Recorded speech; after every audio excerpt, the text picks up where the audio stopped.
Ano yun? Sabi. Ano yun? May pera. Eh, di ba may trabaho ka na? Oo nga, meron. Kaya ba din sweldo mo doon? 1,000 lang. 1,000? Eh, halos magkaparehas na nga lang tayo ng sweldo.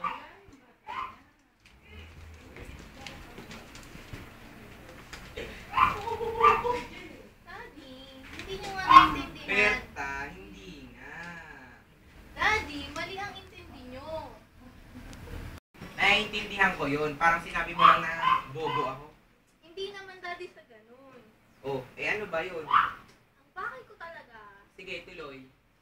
Sana makuha ko yung dati kong allowance. May sweldo ka na, wala ka pang naitutulong sa pambili ng pagkain dito. Kasi daddy, may date nga kasi kami.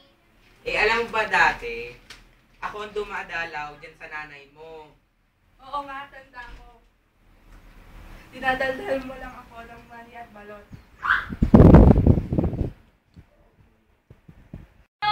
Oh, ano yun? Hindi ikaw yung alila.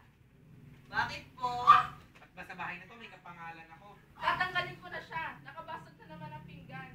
Na naman! At balagi na lang yung akin, ba't hindi yung kay Berta o kaya yung kay Nena?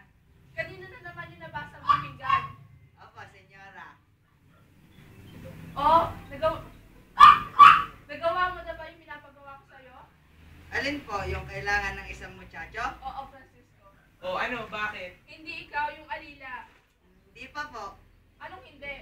Hindi ko pa po nagagawa. Bakit? Hindi ko alam isusulat. Gawin mo na ngayon.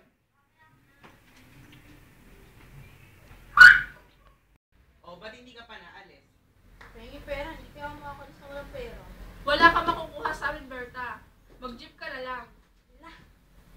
Makalis na nga dito, makakabad ka. Nasaan si Nena? Tulog pa, galing sa party kagabi. Walang chaperone? Wala. Alam mo namang edukada ang anak mo. Hindi na didiktahan ng isip ang puso. Senyora, ito na po. Isabit mo sa bintana. Sa labas ha, hindi sa loob. Yes, ma'am.